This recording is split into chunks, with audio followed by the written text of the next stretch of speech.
Voilà, le plan étant annoncé, nous allons pouvoir entamer cette émission donc en poursuivant une forme d'inauguration qui est celle de cet instant combat du droit et pour le droit, par le droit, avec un trio et non pas un duo comme je l'indiquais au départ, puisque Serge a gentiment proposé de présenter un peu ce qui va être au menu et finalement d'interviewer à sa manière par ce même biais Arié et Bastien sur le sujet du recours au drone et de la décision du Conseil d'État et précédemment du TA en matière disons de surveillance et de danger que font peser ces instruments d'un genre nouveau. Serge, je te donne la parole sans plus tarder. Merci beaucoup, Marc. Je suis très heureux de faire revivre une forme de combat par le droit et pour le droit. Comme vous savez, j'ai animé quelques années un blog qui s'appelait Combat pour les droits de l'homme. D'autant plus heureux que c'est avec Bastien Lequerec, alors qui est aussi, je vais le dire une seule fois, mon doctorant agronome, mais il n'est pas du tout là comme en qualité de doctorant. Il est vraiment là dans sa qualité militante, comme il l'a déjà dit tout à l'heure, pour présenter la requête qui a été portée par la Quadrature du Net. Et puis Arié qui va représenter la Ligue, puisqu'il a participé à la procédure, notamment avec le cabinet Spinozzi et Nicolas Hervieux, et puis la Ligue des droits de l'homme qui s'est investie dans ce contentieux. Et ça me paraissait un contentieux précieux, puisque depuis le début de l'état d'urgence, je dis ce qui est dangereux dans l'état d'urgence, c'est ce qu'il laisse, les traces qu'il laisse. Vous avez déjà montré l'ouvrage que le CREDOF avait publié lors du dernier état d'urgence, ce qui reste et ce qui restera de l'état d'urgence, ce qui restera de l'urgence. Et c'est bien le danger d'un état d'urgence. Et là, le danger était qu'il y a des techniques de surveillance. On parle beaucoup du contact tracing, on parle du stop Covid, mais aussi les drones ont été une technique de surveillance développée dès le début du confinement général de la population, dès le 18 mars sur Paris, par une flotte de 15 appareils, dit le Conseil d'État, par la préfecture de police de Paris, mais aussi par la ville de Nice et d'autres villes, vous en parlerez, pour surveiller la population, pour surveiller le respect du confinement. Et on s'aperçoit que ça continue dans le cadre du déconfinement. Et grâce à la Quadrature du Net et à la Ligue des droits de l'homme, le juge des référés du Conseil d'État, en appel, a donné injonction à la préfecture de police, dans le cadre du déconfinement, de cesser l'utilisation des drones, puisqu'en gros, ça ne respectait pas les règles sur l'informatique et liberté, sur la conservation des données à caractère personnel. Alors, première question à Bastien. Quelle a été la démarche de la Quadrature du Net par rapport pour s'attaquer aux drones? Parce qu'on était un certain nombre à se poser la question, est-ce que c'est légal? On avait le sentiment que c'était illégal, mais il fallait trouver un angle d'attaque. Comment vous avez fait? Ça a été une grosse difficulté d'avoir notre prise contentieuse. D'une part parce que historiquement, la Quadrature du Net, dans ses contentieux, utilise souvent des articles de presse qui révéleraient des décisions, et on s'est à plusieurs reprises cassé les dents sur ce genre de prise contentieuse. Au début du confinement, on a regardé de plus près ce qui se faisait en France, et à Paris, on avait aussi peu d'informations qu'ailleurs, et fort heureusement, c'est grâce à un article de Mediapart qui posait des questions très précises à la préfecture de police de Paris sur les drones déployés que l'on a eu assez d'informations. C'est un article du 25 avril 2020. Et grâce à ces informations, notamment le type de drone utilisé, on a pu démarrer notre contentieux avec des informations précises et pas seulement des informations vagues tirées de sources non officielles ou très compliquées à recouper. Donc la démarche a vraiment été de documenter, et lorsque c'était suffisant, et il s'est trouvé que c'était à Paris que c'était suffisant, on a démarré ce contentieux. D'accord. Et est-ce que le préfet de police s'est pas tiré une balle dans le pied lui-même, puisqu'il a beaucoup communiqué sur ces drones, alors communiqué en faisant des images de Paris vides, etc. Je pense que le maire de Nice aussi, il y a eu beaucoup de reportages. Est-ce que c'était pas une façon de tendre la perche pour contester ces drones? Alors, malheureusement pour le préfet de police de Paris, effectivement, les informations qui ont été transmises à Mediapart fin avril ont été très certainement ce qui a déclenché, ce qui a permis à ce recours de prospérer. Après, il faut aussi voir que l'objectif affiché et que l'on ressent nous de notre côté dans cette communication, c'est vraiment de faire peur. Et cette communication fait partie de la stratégie. Toute la question, ça va être comment communiquer pour faire suffisamment peur sans donner trop d'informations pour démarrer un contentieux. Et là, en l'occurrence, à Paris, peut-être que le préfet est allé un peu trop loin, mais pour la suite, c'est un problème. Comme il n'y a pas de documentation, il n'y a pas d'acte écrit, ça sera difficile sans plus de communication de faire ce genre de recours sur les drones ou sur d'autres éléments de surveillance dans les villes. Parce que l'enjeu, pour bien comprendre, c'est que tu as montré qu'il y avait enregistrement de données à caractère personnel, c'est ça? Si je comprends bien le... Dans le recours, on avait deux axes. Le premier, c'était effectivement autour des données à caractère personnel. On estimait que cela relevait de la directive police-justice de 2016 et à ce titre, on a essayé de démontrer qu'il y avait un traitement de données à caractère personnel pour ensuite montrer que les règles, que les critères de l'égalité n'étaient pas respectés. Mais on a aussi développé tout un argumentaire axé autour du droit de la CEDH, autour de la vie privée indépendamment des données à caractère personnel. Ce point a été assez vite mis de côté, écarté par à la fois le Théâtre Paris et le Conseil d'État pour se concentrer sur le droit des données à caractère personnel. Mais vraiment, notre objectif, c'était aussi de démontrer l'atteinte au droit à la vie privée, indépendamment du fait qu'il y ait ou pas des données à caractère personnel traitées ici.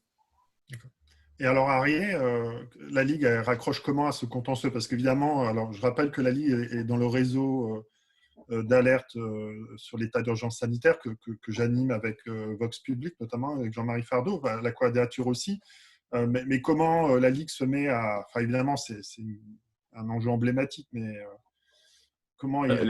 La Ligue, ça faisait déjà un petit moment qu'elle réfléchissait à la chose parce que les drones, ils ne sont pas apparus pendant l'état d'urgence sanitaire. Ils ont déjà été utilisés pendant le mouvement des Gilets jaunes, pendant lequel la Ligue s'était déjà beaucoup investie.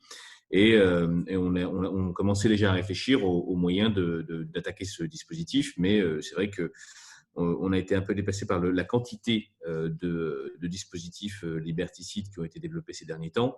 Donc, c'était quelque chose qu'on avait un peu laissé de côté. Et puis, de toutes les manières, la Ligue considère que ça relève de la compétence spécifique de la Quadrature du Net que de porter ce type de recours en matière de technosurveillance. Donc, lorsque l'on a su que ce recours allait être initié, on a bien évidemment apporté notre assistance devant le tribunal administratif en intervenant et en se joignant aux mémoires qui avaient été rédigées par la Quadrature à la requête. Maintenant, effectivement, c'est une réflexion plus générale. Hein.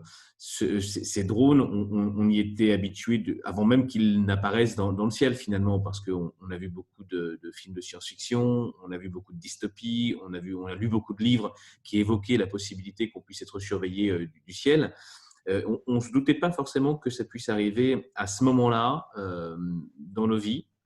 Et on a été un peu surpris par l'arrivée de ces drones. Et effectivement, on peut réfléchir à deux phénomènes que l'on retrouve de plus en plus fréquemment. C'est d'abord qu'il est apparu de manière infralégislative, hors d'un cadre légal. C'est-à-dire que c'est une pratique qui s'est développée sans qu'il y ait véritablement une réflexion au Parlement. C'est une pratique qui était bien évidemment attentatoire à plusieurs libertés.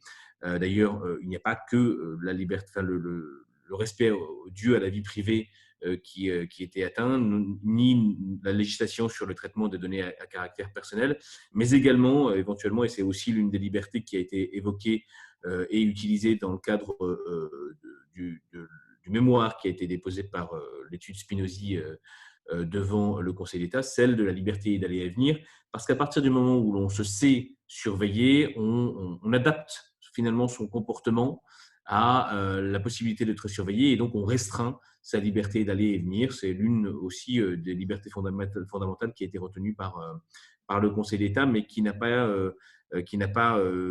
pointé finalement une atteinte particulière à cette liberté fondamentale, parce que c'est sur le traitement de données à caractère personnel que le Conseil d'État a censuré.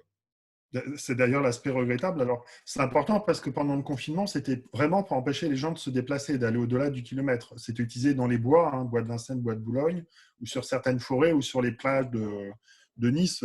Enfin, très clairement, il y avait une volonté de limiter cette liberté d'aller et venir. Alors, la décision, comme d'habitude avec le Conseil d'État, alors déjà, le tribunal administratif de Paris, c'est une ordonnance complètement je sais pas, assez étrange en tout cas d'un point de vue juridique, puisque pour le tribunal administratif de Paris, il n'y a pas de données à caractère personnel, donc c'est assez étonnant.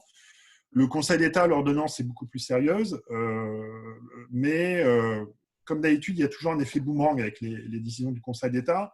Donc déjà, ça arrive après. Le recours a été introduit en début mai, hein, mais c'est après le confinement, dans le cadre du déconfinement, un moment où les drones sont beaucoup moins utiles en termes de surveillance des populations. Et puis surtout, le Conseil d'État n'interdit pas l'utilisation des drones. C'est juste qu'il faut un encadrement juridique. Ici, il y a une absence de texte pour permettre justement la protection des libertés qui ont été invoquées. Donc, Bastien, est-ce qu'il n'y a pas un risque d'effet boomerang de cette décision? Est-ce que, comme souvent avec le GISTI ou la CIMAD ou la Ligue, la Quadrature du Net n'est pas en crainte d'être co-auteur d'un futur texte sur la légalisation des drones? Je réagis parce que Xavier Dupré de Boulois est venu dernièrement dans cette émission en expliquant que finalement l'état d'urgence sanitaire, c'était le droit du gouvernement plus celui, grâce au QPC, au recours au référé fait par les associations donc il y avait une collaboration, je ne sais pas comment dire, une fabrication du droit entre les associations et le gouvernement.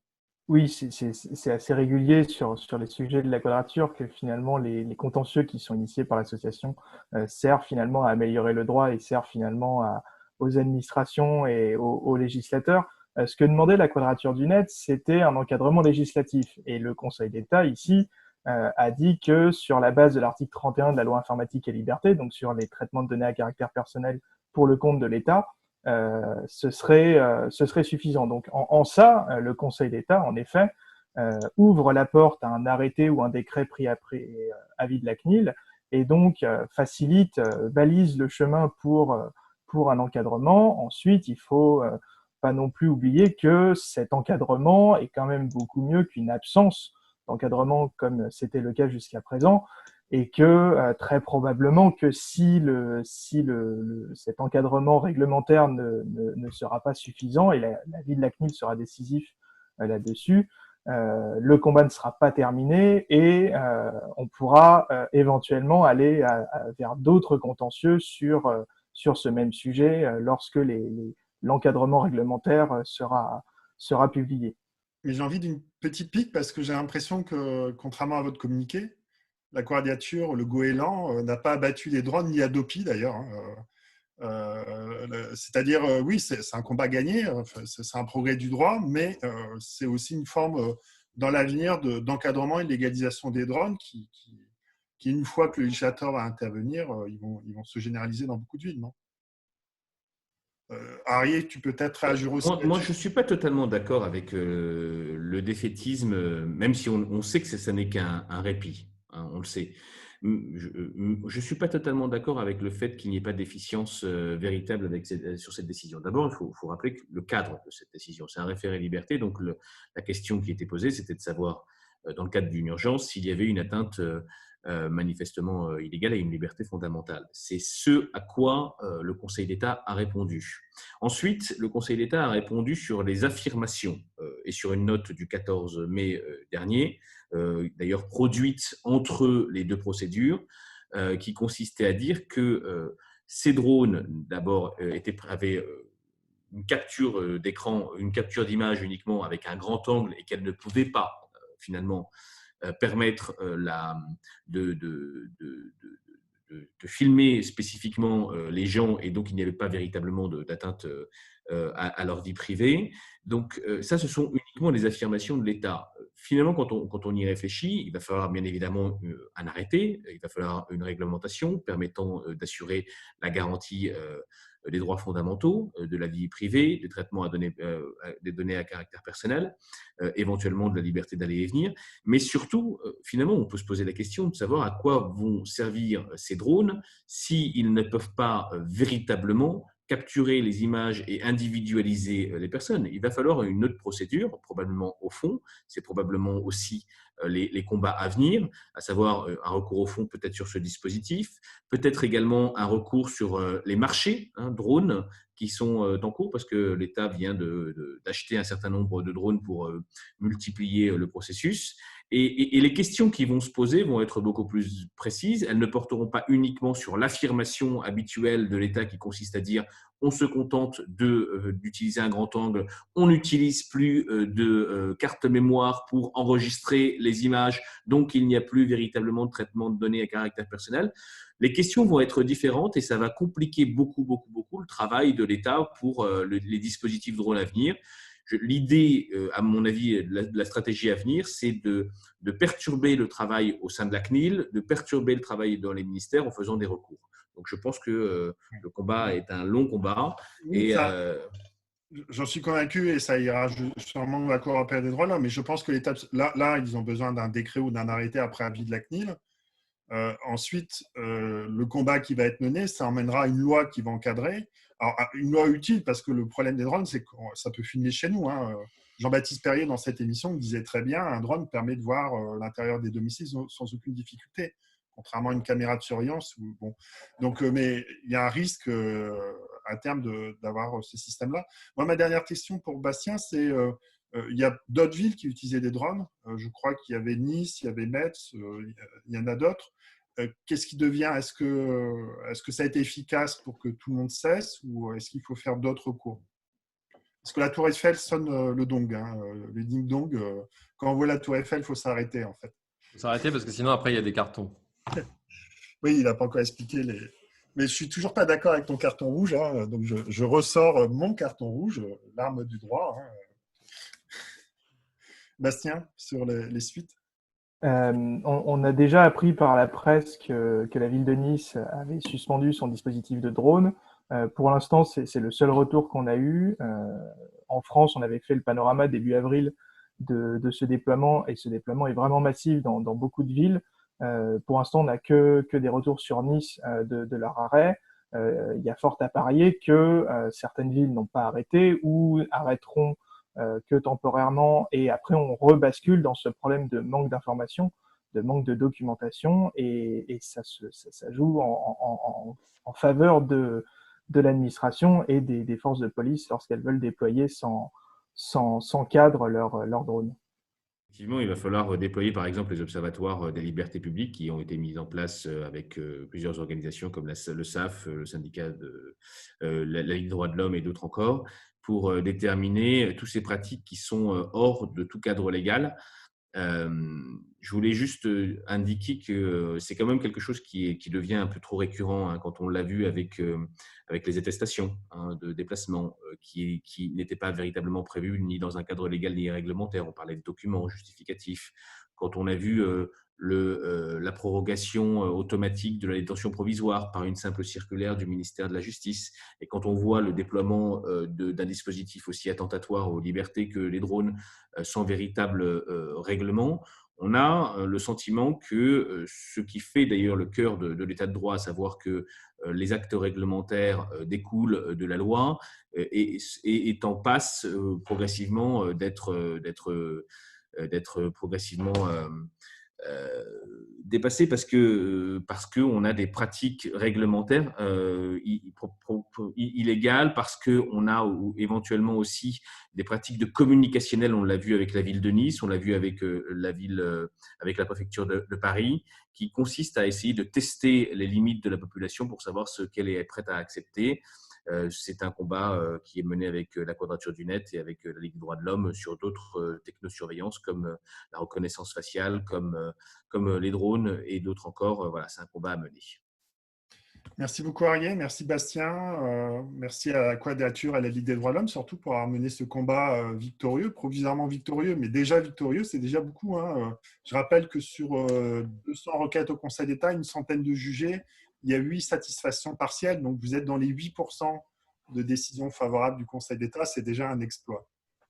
Merci Marc pour l'accueil. Merci à toi Serge de cette initiative, puisque c'est grâce à toi et ton relais qu'on arrive à faire venir ces praticiens qui ne sont pas toujours disponibles à loisir, mais je sais que tu trouves les moyens de les convaincre sans difficulté, sans même faire usage de carton. Oui, oui, pour je que ce ne ne soit. crois pas avoir utilisé de méthode contraignante à l'égard de Bastien, je crois pas, hein. Bon, on a dit que tu ne le répéterais pas au-delà d'une fois que tu étais donc son directeur de thèse et qu'il devait te remettre la première À partie Châtillon, d'ici il y a la fin demain. du mois. Une fois n'est pas coutume, puisqu'après on va parler de petites mais non moins puissantes Europe. Sur ce sujet qui est quand même très d'actualité, si certains d'entre vous veulent réagir, mais très rapidement, c'est le moment, non? Jean-Baptiste, hein. Jean-Baptiste Payet avait beaucoup parlé des drones. Il avait imaginé que les trafiquants de drogue soient contrôlés par des drones haute altitude dans les cités, en fait. Ce serait le prochain usage. Je peux en parler sans en avoir vraiment tout entendu. Je suis désolé d'arriver maintenant. Mais oui, oui, et je crois que la décision, mais sans doute vous l'avez très bien dit, la décision qui a été rendue par le Conseil d'État sur cette question, en tout cas, enfin, du moins, n'interdit pas totalement l'usage des autres drones, hein, simplement. Donc, moi, je suis toujours comment dire, dans l'attente de voir qu'est-ce que vont faire nos services préfectoraux et de police de tous ces drones que l'on aura utilisés pour l'état d'urgence sanitaire lorsqu'ils encombreront les placards des services de police. Je pense qu'on trouvera une autre utilité et on respectera simplement les consignes données, c'est-à-dire savoir prévoir un encadrement suffisant sur ce point. Et ça peut être tout à fait utilisé en effet pour surveiller la voie publique, puisqu'on a déjà admis, sur la base de l'article 80 du Code de procédure pénale, qu'on pouvait placer des vidéocaméras, enfin de la vidéosurveillance sur la voie publique, dès lors qu'on ne filme pas à l'intérieur des lieux d'habitation. Tu disais sur la base de quel article, JB? 81 sur le Ah juge oui. d'instruction et tous les moyens nécessaires à la manifestation de la vérité. Donc c'était admis, parce que sans doute c'était le juge d'instruction qui ici l'avait fait installer par commission rogatoire, mais alors qu'il n'y a aucune disposition dans le Code de procédure pénale qui prévoit cette possibilité. C'est pas la première fois, mais quand on fait le lien avec le drone, on ne voit pas vraiment de difficulté pour recourir à ce dispositif-là. D'accord. Le DAB voulait intervenir également, me fait-il savoir? Merci beaucoup, Marc. Je voulais juste intervenir sans anticiper sur la carte plus européenne tout à l'heure. Sur la question des recours qui étaient évoqués tout à l'heure, on a le référé liberté effectivement en France qui permet un palliatif assez rapide et plus ou moins efficace, mais sous réserve d'une décision sur le fond. On a également évoqué des recours devant la Cour européenne des droits de l'homme, et je trouve qu'on laisse un petit peu aller la Cour de justice de l'Union européenne, parce que, indépendamment de l'invocabilité de la charte, se trouve-t-on ou non dans le champ d'application du droit de l'Union européenne, ce qui est une condition d'application de la charte, la question peut se poser sur des textes de droit dérivé.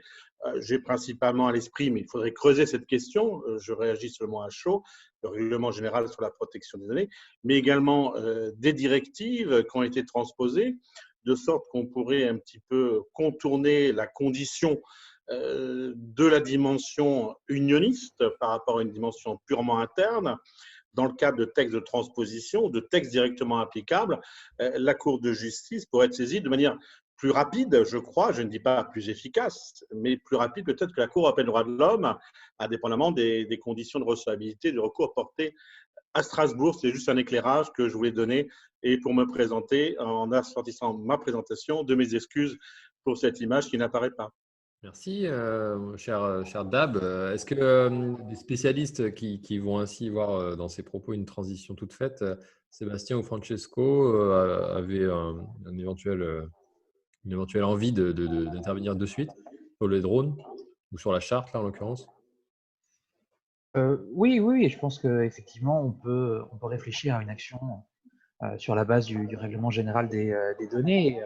Effectivement, je pense que c'est important de rappeler que désormais, avec la Cour de justice, on a une autre juridiction européenne qui affermit chaque jour un peu plus sa compétence en matière de droits fondamentaux et qui a ce gros avantage par rapport à la Cour européenne des droits de l'homme de pouvoir être saisie sans avoir à attendre l'épuisement des voies de recours internes. Donc, c'est quand même assez utile. Alors, effectivement, il y a toujours le problème de l'applicabilité de la charte.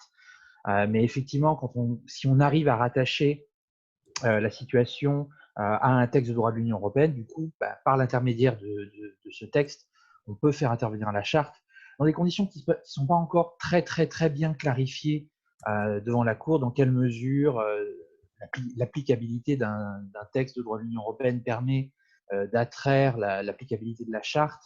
Il y a encore pas mal de réflexions, notamment chez les avocats généraux, qu'on peut voir filigrane dans un certain nombre de recours en manquement qui sont pendants, dans lesquels les avocats généraux ferraillent un peu sur oui, on peut appliquer la charte, non, on ne peut pas appliquer la charte, on peut imposer la charte de manière indépendante, etc. Donc c'est un peu, c'est un peu complexe, mais je pense qu'il y a quand même ici un outil qui mérite d'être plus connu et d'être plus utilisé. J'ajouterais simplement, en termes de temporalité, ça fera le lien avec vos propos, le problème du renvoi préjudiciel, c'est le temps qui passe, c'est-à-dire qu'on est, sauf procédure accélérée, mais je ne pense pas que ce sera le cas, sur des procédures qui durent à peu près 16 mois. Donc, il y a un décalage dans le temps, mais s'il faut répondre à une question de fond, moi, je pense que le rattachement avec le droit de l'Union est possible. On peut être dans la mise en œuvre du droit de l'Union et donc appliquer la charte avec l'interprétation plutôt favorable aux droits fondamentaux qu'a la Cour de justice sur ce type de droit ces derniers temps. C'est le cas, hein, parce que le Conseil d'État dit bien que c'est l'application d'une directive qui a été citée tout à l'heure par Bastien. Donc, oui. Sauf que, d'un point de vue technique, en référé liberté, il n'y a aucun intérêt à aller judiciaire. Et puis, de toute façon, le Conseil d'État ne pose pas de questions préjudicielles dans ces cas-là. Hein. Enfin, on a eu beaucoup de tentatives dans d'autres domaines. Voilà, il dit qu'il résulte clairement des traités ou de la directive, etc. Il ne pose pas de questions préjudicielles. Voilà. Sinon, il prend des risques. Hein. Il prend un risque énorme de… Mais comme il y a eu un manquement, je dis, pour le Conseil d'État de ne pas avoir posé une question préjudicielle, peut-être. Même après, l'ANAFER a réessayé sur les contrôles frontaliers de reposer des questions préjudicielles. Le Conseil d'État ne l'a toujours pas posé. Hein. Donc, la question préjudicielle qui a été demandée, qui a été envoyée par le Conseil d'État il y a maintenant 2 ans, c'était pour demander à la CJE de revoir sa jurisprudence.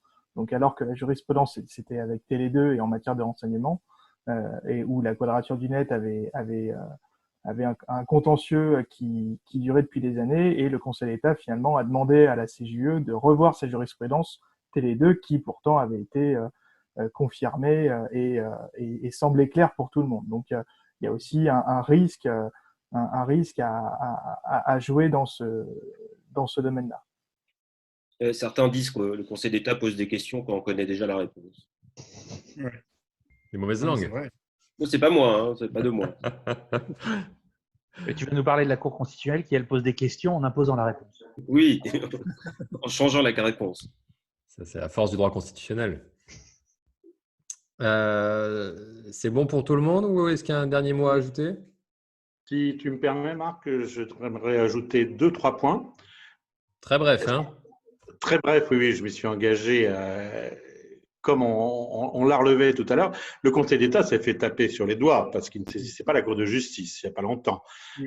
C'est la première fois qu'on a condamné quand même une juridiction aussi élevée que le Conseil d'État pour avoir violé l'article 267 TFUE. Et des actions de réparation peut être envisageable. J'ai bien conscience du cadre temporel, mais je ne suis pas certain, si on mène une comparaison, qu'elle est devant la Cour européenne des droits de l'homme, nous fasse gagner beaucoup plus de temps. En revanche, je suis conscient, sous réserve de subtilité de Karlsruhe, que l'efficacité des arrêts préjudiciels soit plus forte que celle de Strasbourg. Et au-delà de ça, je pense qu'on pourrait tout à fait, si on dépasse le raisonnement franco-français, ne serait-ce qu'anticipant la présence de touristes étrangers ressortissants d'États membres de l'Union européenne, de trouver facilement un rattachement au droit de l'Union européenne pour justifier un renvoi préjudiciel et l'invocabilité de dispositions de droit de l'Union européenne pour contester le dispositif des drones. Merci, mon cher Dab. Merci à tous pour ce premier volet qui a suscité un certain nombre de réflexions et qui faisait une très bonne ouverture au-delà du sujet proprement national, qui n'est donc plus de la science-fiction, comme vous l'avez souligné, vers le grand format qui va nous réunir. Donc encore merci à Arié, Serge et Bastien pour cette très bonne initiative. Revenez quand vous voulez.